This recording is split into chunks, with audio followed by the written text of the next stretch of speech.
When it comes to behavior change, there are a handful of evidence-based strategies that have endured the test of time and continue to rise to the top. In this, our special 200th episode, we are honored to welcome one of the creators of motivational interviewing to the show, the one and only Dr. William Miller. Not only will we be discussing this core element and how it's survived the test of time, why it survived the test of time, but you'll learn some things about the originator of MI that very few people know, and how that helped lead him to develop this world-changing approach. Welcome to the Catalyst Health, Wellness, and Performance Coaching Podcast. I'm your host, Dr. Bradford Cooper of the Catalyst Coaching Institute, and we spent months brainstorming just who would be the perfect guest to join us for this special 200th episode. You know, after having the Prochaskas join us for number 100, the pressure was on. It was Susanna who suggested Dr. Miller. They'd met at a MINT conference, the Motivational Interviewing Network of Trainers conference, several years ago, and while he was basically a rock star at the conference, she still remembers the interaction with this kind, humble man. You'll get a sense of that humility from the man who has literally changed the world for the better during our conversation. Are you thinking about a career as a health and wellness coach? Or maybe you're an athletic coach, counselor, physical therapist, or other professional looking to further build that toolbox and enhance your career. We have now finalized the 2022 schedule of NBHWC-approved certification trainings, and that also involves continuing education and the annual Rocky Mountain Coaching Retreat and Symposium. You can find all the details for any of those at catalystcoachinginstitute.com. And as always, if you ever have questions, you want to talk it through, reach out to us. Email is results@catalystcoachinginstitute.com. Anytime, we can set up some time to talk. Now, it's time to be a catalyst with one of the original catalysts, Dr. William Miller, on the latest episode of the Catalyst Health, Wellness, and Performance Coaching Podcast. Dr. William Miller, what a privilege. Thank you for joining us here on the Catalyst Health, Wellness, Performance Coaching Podcast. Thank you for inviting me. Most of our listeners, especially after the intro I just gave about you, have heard of motivational interviewing, but how would you describe MI? How would you lay that out for us, or for someone who hadn't heard of it before? Well, it's a way of having a conversation about change. That's kind of the opposite of telling people what's wrong with them and what to do, and is more about inviting them to tell you about their own reasons for change, their own motivations for change, and their own ideas about how to do it. Yeah, I think 100% of the people listening are nodding their head going, why are we not getting more of it? Like, as you say that, it seems so obvious. It doesn't help for me to tell you what to do or for you to tell me what to do. And yet we fall into that trap. Why do you think that is? Well, it's usually done with the best of intentions, trying to be helpful. And indeed, it is the profession for many people to give advice and kind of make suggestions and so on. And sometimes that is what people want. I mean, if they come asking for that, if they come asking for ideas, well, by all means, you offer your expertise. But if you really want to help people make a change, you need their expertise also, because they know more about themselves than anybody else in the world does. And there's also just the fact that telling somebody what to do, the average outcome is that they either won't do it or they'll do the opposite. It's called psychological reactance. It's just something in us that doesn't want to be told what to do. And that's kind of accepting a one-down position in a way. We're willing to do that sometimes. If you enlist in the military, you accept that you're going to be taking orders. I mean, that's part of it. If you enlist in a religious order, you take a vow of obedience, and that's just a part of the deal. And to some extent, when you go to a health specialist, you're asking for their expertise and advice. And sometimes it is something they can fix. So there's a place for that. But in most conversations about change, you're better off finding out about the person's own motivations for and ideas about change than coming up with your own. I mean, their ideas are likely to be better than mine are. And my motivations for them to change are irrelevant, really.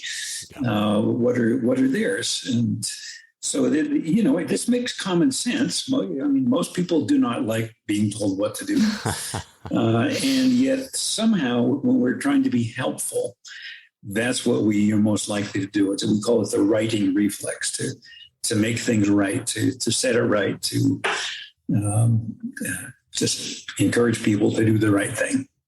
You've described the relational spirit of MI. And folks, when I say MI, motivational interviewing, so I'm going to slip in and out of that every single time, but you describe the relational spirit as, quotes, a collaborative partnership style, one that respects people's autonomy to choose their own life course and one that takes from their own wisdom rather than trying to install something in them, all within an atmosphere of compassion. What do you mean? First of all, the spirit of MI, what is that referencing? What is that talking about?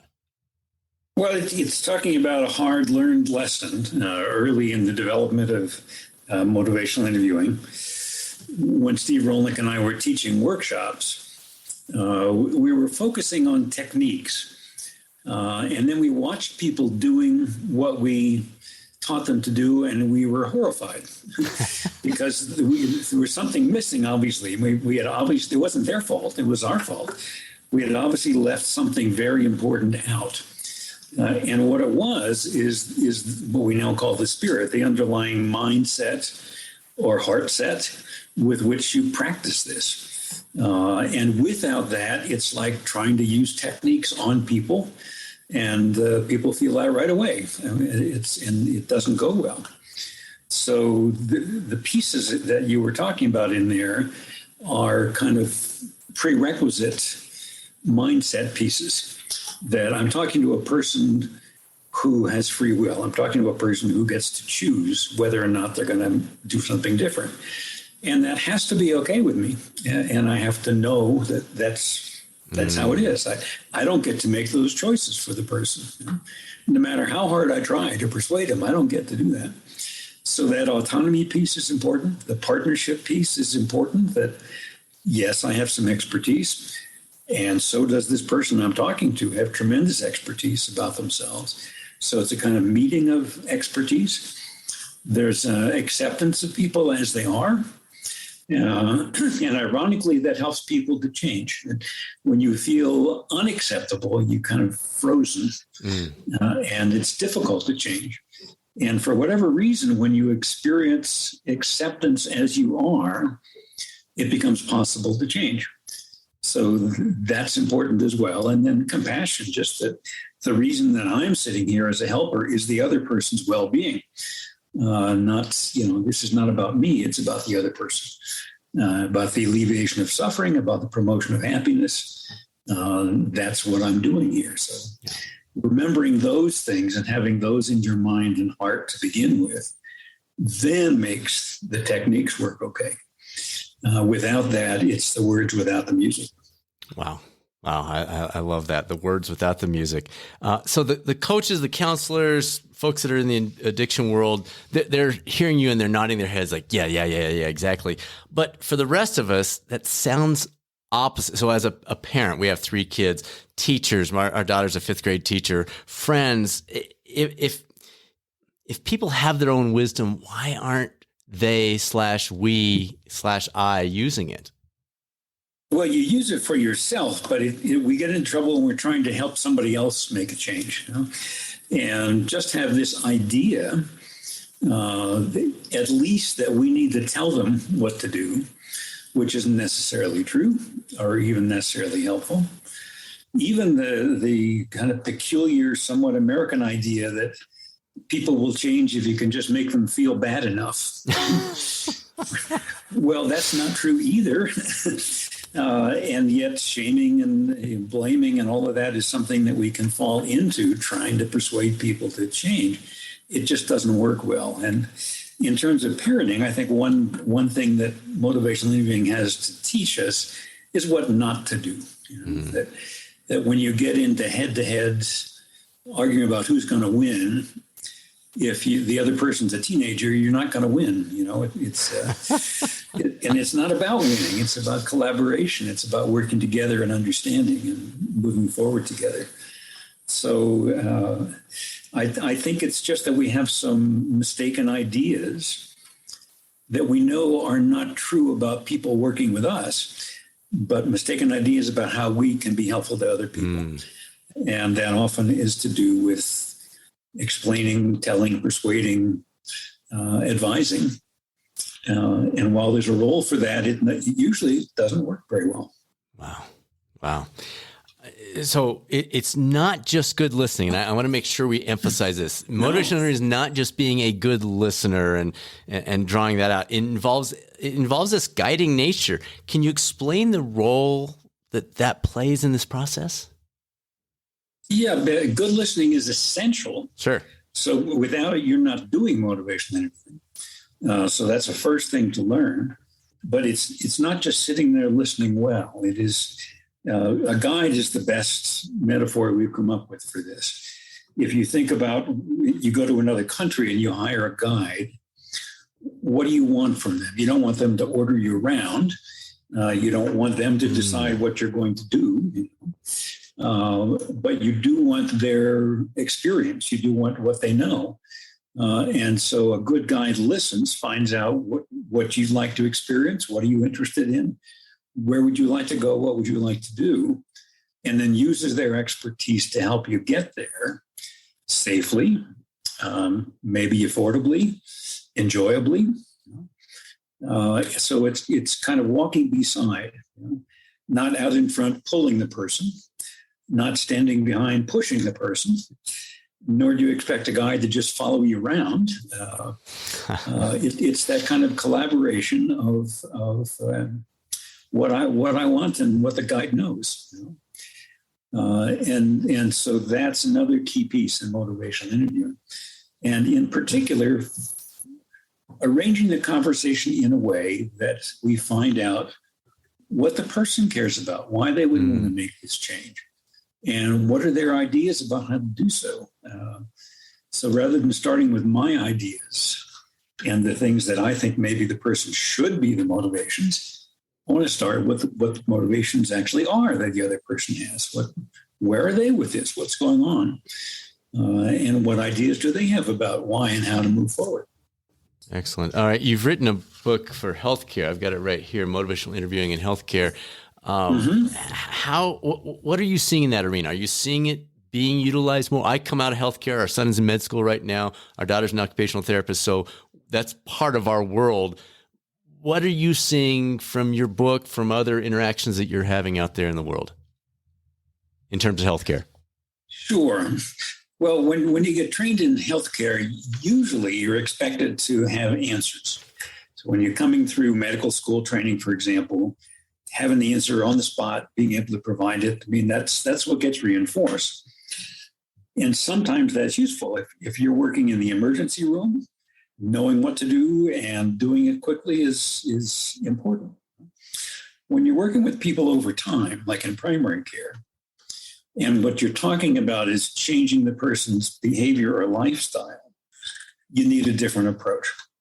So I suggest a decision tree when I'm working with healthcare professionals. If you can fix it, and if the person wants you to fix it, do it. If it's a broken bone, you know how to set the bone. That's what they're asking you to do. Fine. It looks like it's an infection. You know how to diagnose infections, figure out what it is, probably is, prescribe an antibiotic. Fine, do it. But most of what's going on in primary healthcare has to do with behavior. It has to do with the way we live our lives. Most chronic illnesses are lifestyle illnesses. And the course of recovery from illnesses generally has to do with behavior, with what you do and how well you follow what you need to do to be healthy and so on. Diabetes being a good example. A really common illness in our society. And what's going to happen with your diabetes depends in large part on what you eat, your physical activity. You're taking care of yourself. You're monitoring your sugar levels, keeping your stress level down. I mean, those kinds of things make all the difference in the course of the disease. And that's the norm in managing chronic illness. That's the norm in primary care. So the other side of the decision tree is if you can't fix it, if this is a matter of behavior, if this is a matter of the person doing something, you need a different approach. If you can fix it, fix it. But if what you're talking about is something that requires the person to make some changes in the way they live their lives, you need a different approach. And that's what motivational interviewing is. And the usual approach of prescribing what to do just isn't terribly effective. Maybe 2-3% of the time, people will do what you tell them to do, but most of the time, no. And you need an approach that's more likely to engage them and get them to do it. Now, this is not just limited to healthcare, by the way. It turns out ambivalence is a very common phenomenon in human nature. It's pretty much everywhere. It's our daily experience. And if you try to persuade a person who's ambivalent, or you argue for one side of their ambivalence, they naturally argue for the other side. That's just human nature. Sure. So if you're a physician or a nurse or a social worker or whatever, physical therapist, whatever, talking to someone who needs to make a particular change in order to be healthy, and you argue for that change, you can expect that their response, their normal response, will be why they don't want to do that, or why it won't work, or what they kind of argue back. You're just acting out the person's ambivalence, but doing it backwards. Because as you cause them to say why they don't want to do it, why it's too hard, why it's too difficult, they are literally hearing themselves arguing against change. And who are they going to believe? Right. They're going to believe me, or they're going to believe what they hear themselves say. Yeah. So we're more persuaded by what we ourselves say. In fact, in some ways, we don't know what we believe until we hear ourselves say it. So you're either talking yourself into, or you're talking yourself out of doing something. And literally, that's the process. And which of those is happening depends very much on the helper. The way in which the helper approaches the conversation influences the extent to which people are talking themselves into making a change, which we call change talk, or arguing against it, which we call sustain talk. And that balance actually predicts whether it's going to happen or not. And that balance is very related to what the helper is doing. So as you're saying this, people are maybe hearing this for the first time and saying, oh my gosh, like that makes so much sense. What would be a starting point? So if we've got a physician, a PT, a counselor, somebody who is like, well, I've heard of MI, but I've never really looked into it, but this makes so much sense. What would be a starting point for them? Yeah. Well, sometimes I get invited to teach MI over pizza at lunch, and what I do is try to send people away with something they can try that afternoon. Now, it's not going to be motivational interviewing per se, but Sure. It's something like it. And say, just try this and see if you get a different kind of response than you normally do. Now, there are all kinds of things like this. You can simply ask, why would it be important for you to do this, rather than telling the person why it's important to do it. You can ask, what ideas do you have about how you can actually do this? Given what you know about yourself, how might you go about it to succeed, instead of starting by telling them what to do? We have scales that we use, 0 to 10 scale. How important is it for you to do this? 0 is not at all important. 10 is, this is the most important thing in my life right now. What number would you give yourself? And why that number? Why not 0? Why not a lower number? Why did you choose a 4? Just try that. Now, I haven't even explained why you're doing that, but these are things that, in a way, give a taste of motivational interviewing to the provider and to the client, for that matter. And usually, people respond quite differently than they would to telling them what they need to do. So then I say, if the way that people respond looks interestingly different to you, come back and learn some more. Yeah. Or you can read this book or whatever, but at least gives you a sense of it. Perfect. And I was showing you the books we've got before I came in to the interview. Folks, so this is the classic MI. You've got a new one you showed me. Let's throw that up on the screen. We'll have a link to that in the description, but throw that up so people can see that. Is that just out now? It's just out this week. Yeah. Wow. It's called On Second Thought, How Ambivalence Shapes Your Life. Now, this is for everybody. This is not written for health professionals, although they're welcome to read it. But I just got so interested in the phenomenon of ambivalence. And it turns out we know an awful lot about it. So I read all kinds of research on the topic. Absolutely fascinating. And I came away with the perspective that ambivalence is a virtue. That being able to look at both sides of things and weigh them and really think about it and make a conscious choice. I mean, that's human nature. Yeah. I would rather have an ambivalent leader in that sense than someone who has pre-decided what they're going to do and just goes ahead and does it. Right. I'd rather have a leader who wants to consider the possibilities and talk it over with people and then make a decision about how to move forward. So in a way, it's fundamental human nature. At the micro level, you probably make hundreds of these decisions every day. But at a more macro level, these are some of the most important decisions you make in your life. So anyway, I just wrote about what ambivalence is, what it looks like, how it works, how not to approach people who are ambivalent, and what's helpful instead, how to work it through yourself. And also when you simply accept that this is where you are, that I feel this way and this way at the same time, and that's okay. And I have mixed feelings. That's just where it is. It doesn't have to be resolved. So that's my bonus for this interview. I didn't even know you had that book out. It is on my list. I will pop that into the order here soon. So Sabrina, one of our mentor coaches at the Catalyst Coaching Institute, she wanted to be sure we got your thoughts about the skill of summarizing. She works with a lot of coaches. She's found that sometimes the summarizing piece basically is too much talking on the part of the coach.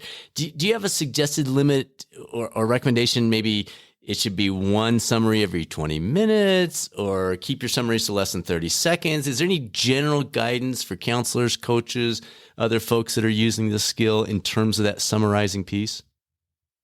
Well, summaries vary a lot. I mean, in a way, a reflection is a summary, is a response to something you just heard. Now, ideally, it's not just repeating what you heard. I talk about continuing the paragraph of saying what might be the next sentence in the paragraph, but that's a kind of listening and giving a response. When we're listening for change talk, which we know predicts people's likelihood of making a change, when I get two or three of these reasons, then I'm likely to kind of give a quick summary of those. So far, you've told me that you think if you quit smoking, you'd have more money to spend. Your kids would be pretty happy. And you'd have better wind on the soccer field. And what else? No, those are things the person has said. I'm pulling them together, but doing that very strategically because I've arranged the conversations that the person, first of all, tells me those things in the first place. I reflect them so they hear me saying what they said. Then I come back with a summary and kind of pull them together into what we call a little bouquet. And offer that back and see if there's some more flowers to add to the bouquet. But that's part of the process of trying to hear as many of the person's own motivations for change as I can and offering them back to the person again. And once you get up to a nice sized bouquet and you hear all of your own reasons pulled together for making the change, that's pretty powerful. And it's coming from you. It's not somebody giving you a list of reasons, but it's your own stuff. Right. But it's what you don't do normally when you feel ambivalent. The normal response is to think of a reason why you should do something, and then think of a reason why you don't want to do it, and then stop thinking about it. And so you go around in circles. And this is a way of helping people stay with the process to keep thinking about what would be important about this, what might be better about this. How would you go about doing that? Well, how important is it to you? And to just stay on that trajectory, which is how you get out of the forest. So in the example you gave, it was very brief, it was succinct, it was to the point, it was this bouquet of 2 or 3 points that I had made if I were your client. Is that kind of what you're recommending in terms of Sabrina's question of, you know what, it's not you sharing your wisdom with the world. It's you doing a quick summary of what they've shared with you. Well, and what do you put into that summary is important also. And often people aren't conscious about that. How do you decide what, if you're going to, like at the end of a session, do a big summary and say, well, okay, here's what's happened today. Tell me if I missed anything. How do you decide what to put into that? Because you're not going to put everything in. Right. You know? One guideline, not from us, is, well, put in all of the feeling statements. Put in everything the person has said that has some emotional content to it. Well, if you're working with somebody who's a relatively new client, probably most of that is pretty unpleasant affect. You know? And so you're going to be giving them a whole load of negative emotion that you heard.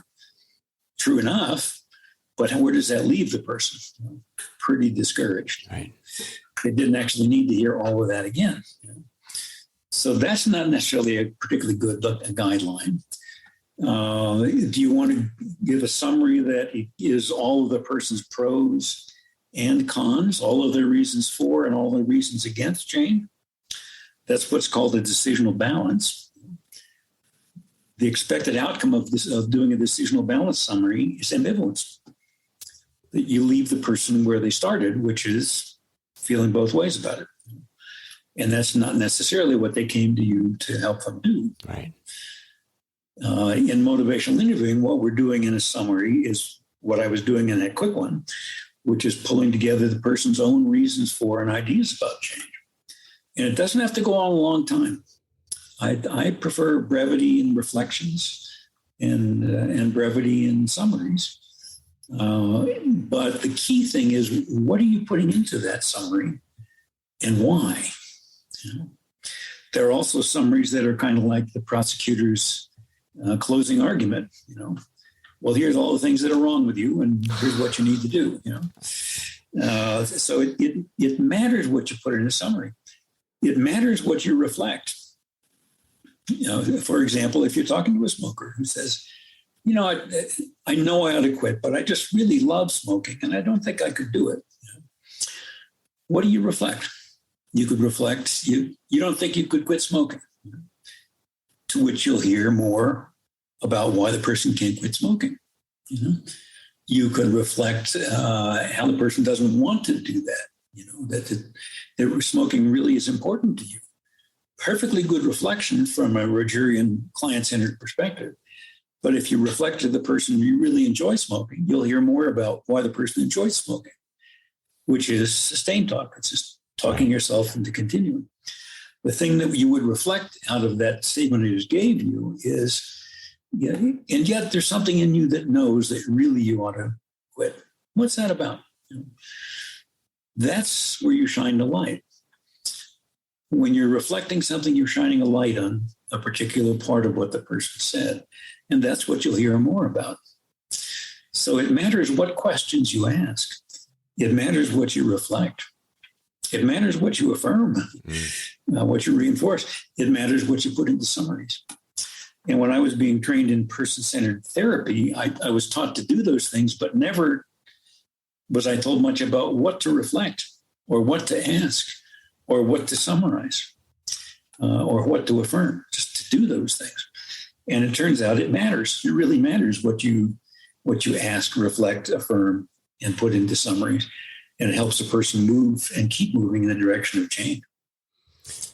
All right, I want to take a little bit of a left turn here. I'm preparing for this interview.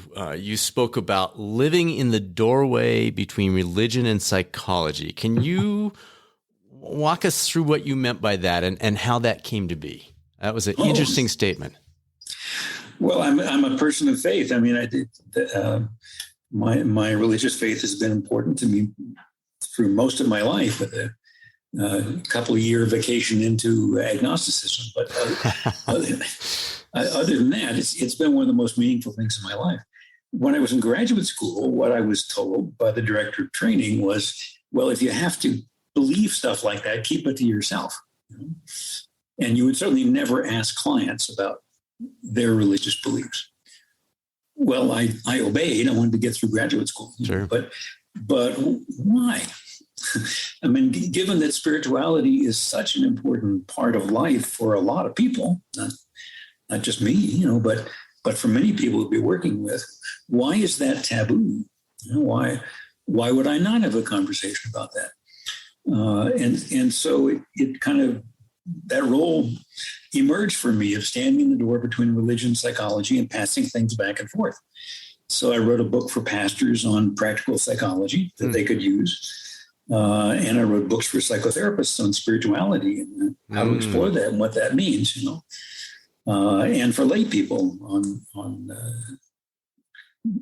positive belief and so forth. So it's just a fun place to be. Yeah. It was not a problem for William James at the turn of the 19th century. His most famous book is Varieties of Religious Experience. Wonderful, interesting book, by the way. And for him, as a philosopher and a really early psychologist, it was just perfectly natural to be interested in what's going on with this and what's really happening with religious belief and how does that affect people. It became taboo in psychology kind of in the middle of the 20th century. And I sometimes say it was like psychology going through its adolescence, because psychology arose from philosophy and religion. That's where its roots are historically. And it was almost like we had to say, I am not my parents. I am not like my parents. I don't believe that stuff. And then toward the end of the 20th century, what you see is psychology starting to say, maybe my parents knew something, and being interested in religion and in spirituality and how you incorporate that into being helpful. Psychologists as a profession are far less religious than the people that they treat. But that doesn't mean that you should never have that conversation.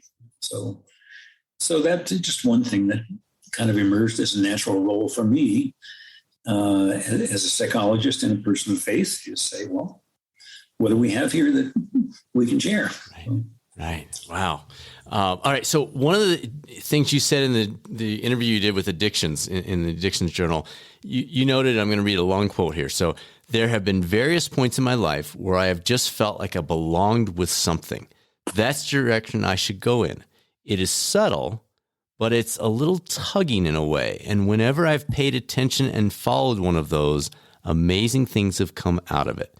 Now, when I read that, something in it made me wonder if that personal experience laid the groundwork for MI's development. Is that kind of where that came from? Or no, you're talking about something completely different? No, that was a part of it, of being, hearing some possibilities and saying, I think we could talk some more about this or explore this some more. And that was really how the initial conversations happened in Norway.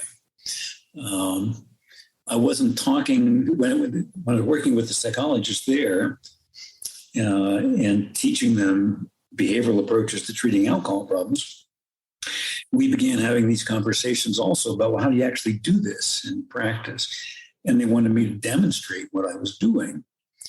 and they did what my American students rarely did, which was interrupt me and ask good questions. So I'd be in the middle of role playing with one of the psychologists who was portraying a client, and somebody would say, "No, hold on a minute. Now, what are you thinking right now?"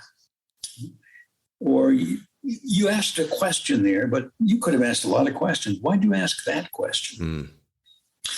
You reflected something, but the client said a lot of things. Why did you reflect that instead of something else? And I didn't know the answer to it. I was doing something that I wasn't conscious of.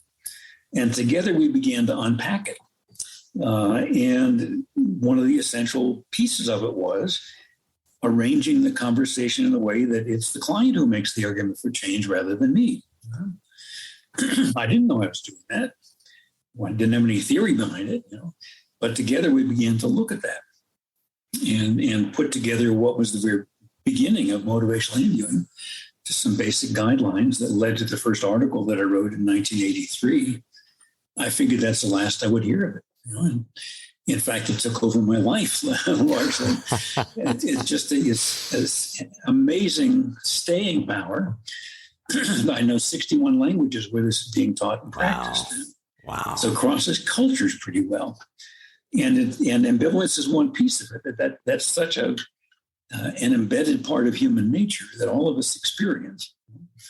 And we also all kind of know that telling us what to do isn't a great idea. And so how do you put that together into a way of being helpful? And so, being curious about that and just kind of following. This was one of those places where I felt that. It was just kind of intuitive and thought, I think this is worth pursuing. Wow. Quantum change was another one. Let's not ignore that one. Talk us through quantum change. It's super fascinating. What can you give us a short version of what you developed there? Well, I just got interested in sudden, dramatic changes that are permanent. That you've gone through a one-way door. The fictional version of this is Ebenezer Scrooge. Right. But it happens in real life, and it happens pretty often in real life. And I'd seen several of these things happen. And I thought, now, if this can happen, if in a matter of minutes or hours, something can happen to a person that causes them to change benevolently, permanently, don't you think we should be interested in that as psychologists? Yeah. We didn't even have a name for it. It's what William James was writing about in 1902. And he talked about type 2 change. Type 1 is the way most of us change most of the time. Kind of 2 steps forward, 1 step back, a little bit at a time, successive approximations.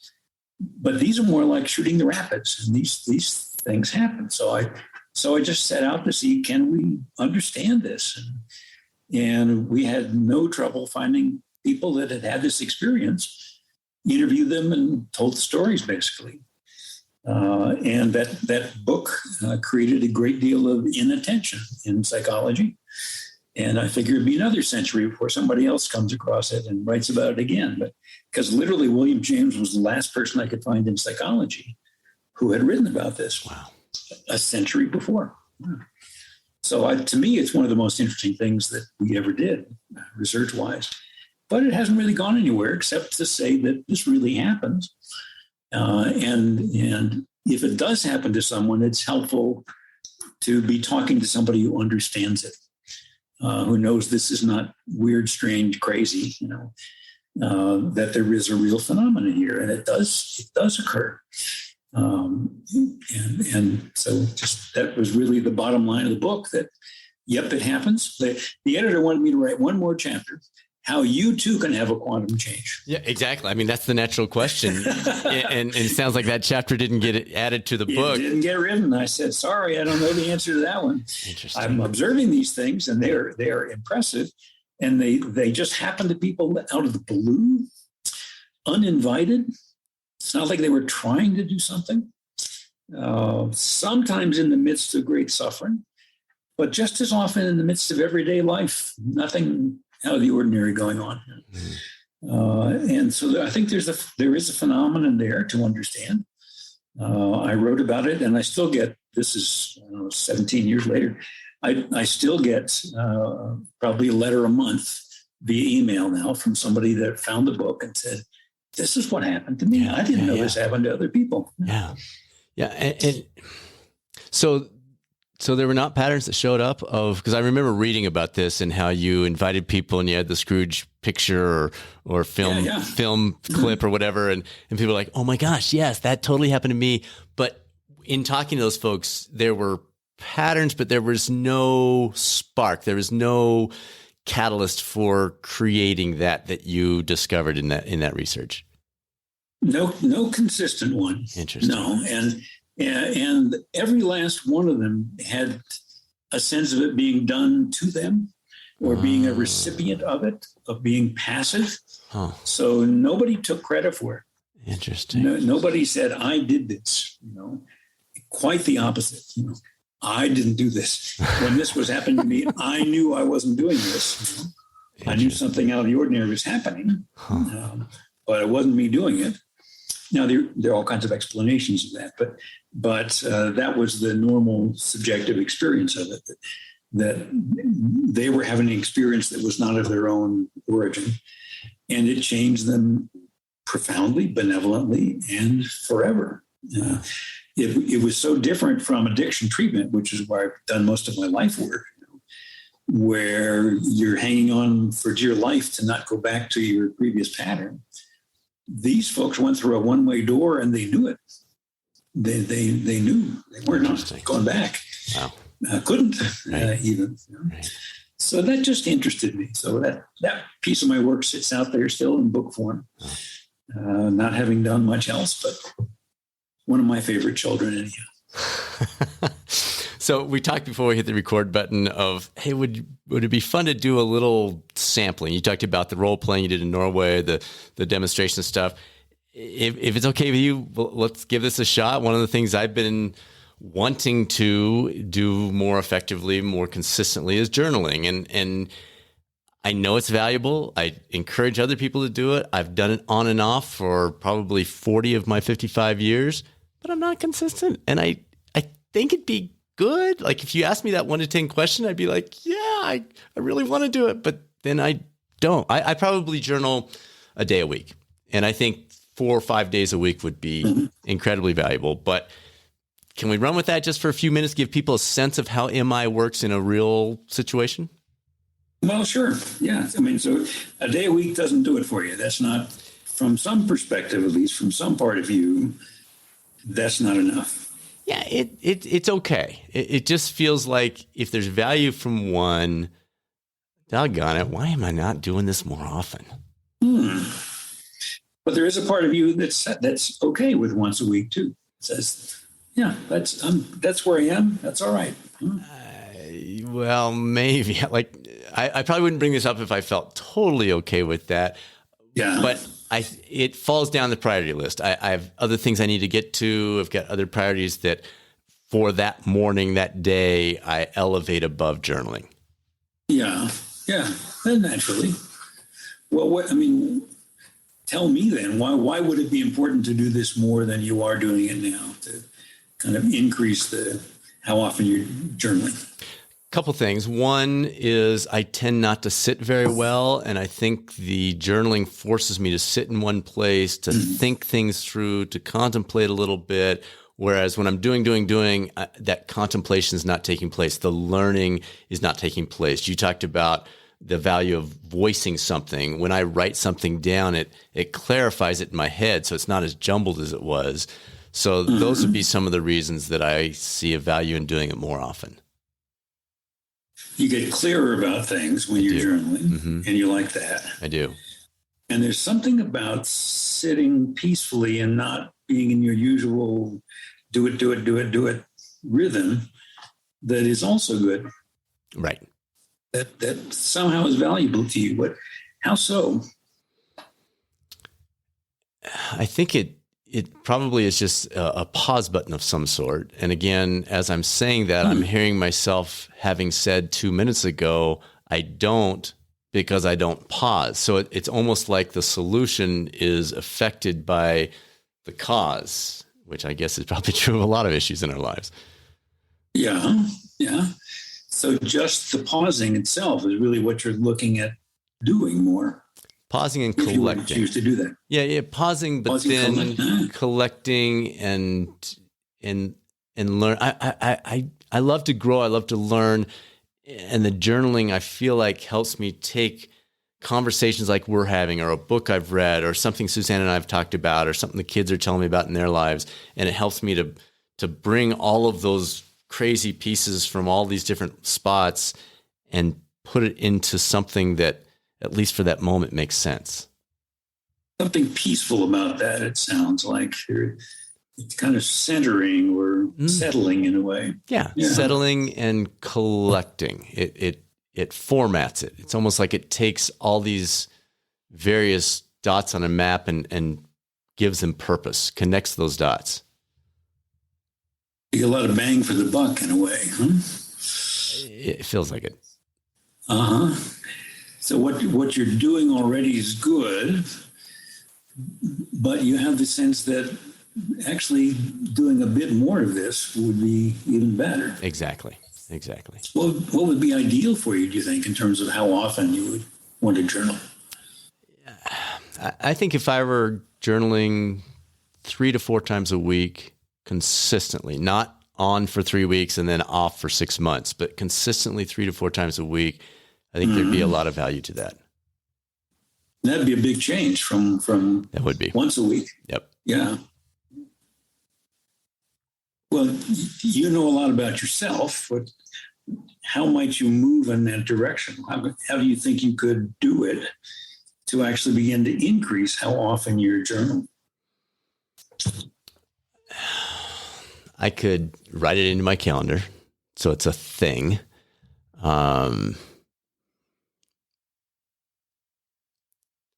makes it real in a way. Makes it real. To have it in the calendar. Uh-huh. Yeah, I have a stack of books that sit next to a window I sit at each morning. I could put it on top, so it's the first thing that I get to, or I literally have to purposely move it out of the way. So it's like I'm making a conscious decision instead of, I didn't get to it. I would have to make a conscious decision to say, nope, not journaling today. So maybe moving it from unconscious to conscious could be helpful. There's an old psychological principle in there too, that when you want to increase something, you do it before the thing that you're more inclined to do. So if you got a book you want to read, journal's on top, do a little of that. Now you can read your book. Right. Yeah, I see that. Yeah. And you'd be conscious then of making a decision. I'm not going to journal today. Right. And something about that feels helpful to you. Yeah, I think so. I think the phone probably gets in the way too. Emails coming through, distractions. So potentially putting the phone in a different place instead of having it next to me would allow me to focus in a little bit more. Oh, might. Yeah, just to get the immediate distraction. Mm-hmm. When the email hits, you want to go read it right away. Or the phone rings, you have to answer it right away. Right. So this is taking not just a pause, but a space in some ways to just have some time to journal, to reflect. Right. How long is useful for you to journal when you're doing it?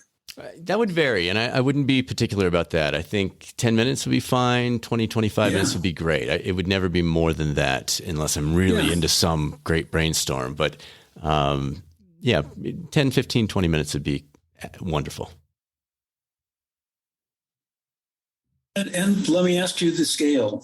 How important is this to you as something that would be a part of your life? 10, this is the most important thing in my life. 0 doesn't matter at all. What number would you give yourself? Based on my actions, it's probably a 5. I would probably give it a 5, but the other side of my brain says, but Brad, think if it were consistent, that could, so probably a 7. The 5 is kind of what you're doing. Yeah. But something else in you says, it's about a 7. Yeah. Now, why 7 and not 5?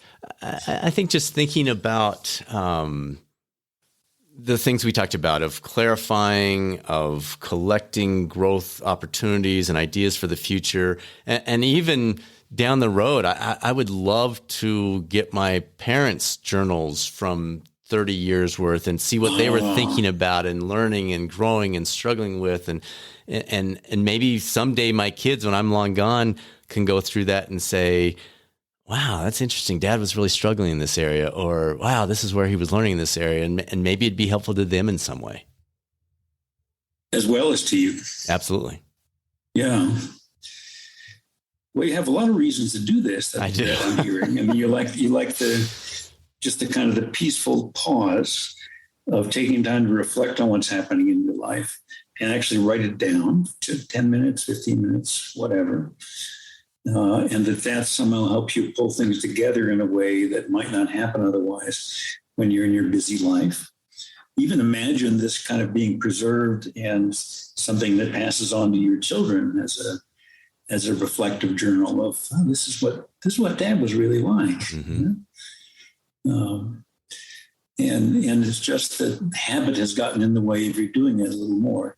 It's not a huge change either, but from one day a week to 3 maybe. So how can you get yourself there? How can you actually start that pattern of reliably having more than 1 day a week?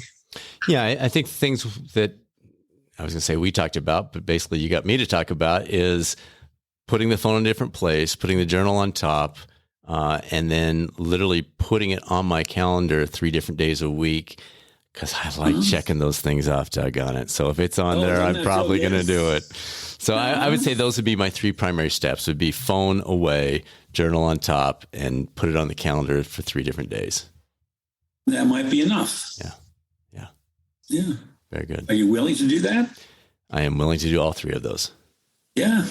Well, I'm curious if you will. Sounds good. I will check back with the gang. Thank you. I think that was helpful for people to kind of see that live and in person. Just a couple more questions. And you touched on before you. Oh yeah. Before you do, what was it like being on the receiving end of this? What was happening? You know, I live in the coaching world, so I'm married to this genius counselor / coach who does this stuff with me all the time. I call it her Jedi mind powers. And so I have a fortunate advantage of being able to think these through with her, basically using MI through that process. So it was not unfamiliar. It wasn't, oh no, this feels weird, but it was very helpful. Just to hear yourself saying why it matters. Yeah. And be very specific. Yeah. Very good. Yes. Okay. All right.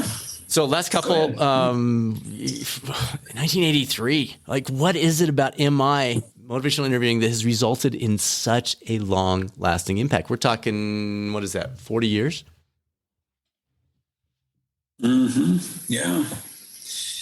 Well, honestly, I don't know. I mean, it's something about human nature that people recognize, and that seems to be the word, that when people learn about this, hear about it, read about it, it's not like they're encountering something alien, but they react as you did at the beginning of the interview.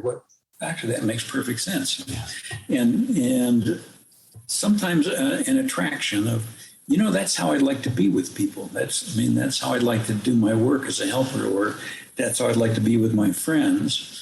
I'd like to know some more about that. So it has a kind of natural appeal to what we know about ourselves as people, and just a benevolent way of being, so that part of you that is drawn toward being a helper, being helpful to others, it kind of resonates or recognizes this and says, yeah, actually, that makes sense. I'd like to try that. And then happily, you see results often pretty quickly, as you do, as people respond very differently to this than to being told what's wrong with them and what to do. And so you also get that immediate feedback. And essentially, if you're doing this professionally, your clients teach you how to do it. Last question. You retired, and I'm going to put that in quotes because you just showed us the book that you wrote, the most recent book, in 2006. So 15, 16 years. What's life been like? How's it been different? And what do you see coming in the next 5, 10 years? What's around the corner for you? I don't know the answer to the latter one. And even when people say, where's motivational interviewing going in 10 years? I don't know. I'm just kind of following the road and fascinated to see where it goes. There's a wonderful quote from Teilhard de Chardin. I'm content to follow this path right to the end, along a road more and more familiar, toward an horizon more and more shrouded in mist. So I'm sure of the path I'm on. It feels right. I know where I'm going. I have no idea where it's going, but I'm content to do that. I'm content to walk right to the end on that path. So I have that feeling about my life. Wherever that were to end, it's been an amazing journey already. So I'm not sure where that goes. What's different is just lower demands. So I don't have clients. I don't have students to supervise. I don't have classes to teach. I don't have faculty meetings to attend. I don't have so many must-dos on the calendar. Sometimes my calendar is empty for the week, which is wonderful. And I can say, what would I like to do today? How would I like to spend this day of my life? So that's different. I haven't been bored. And it's not that I'm doing nothing. I'm still writing books. I'm still doing podcasts sometimes when invited. I mean, just, this kind of thing is enjoyable. I have a little more time to travel also, which is something that I really enjoy. So I think it's more sense of a freedom to choose what I'm going to do and a responsibility to choose what I'm doing as well.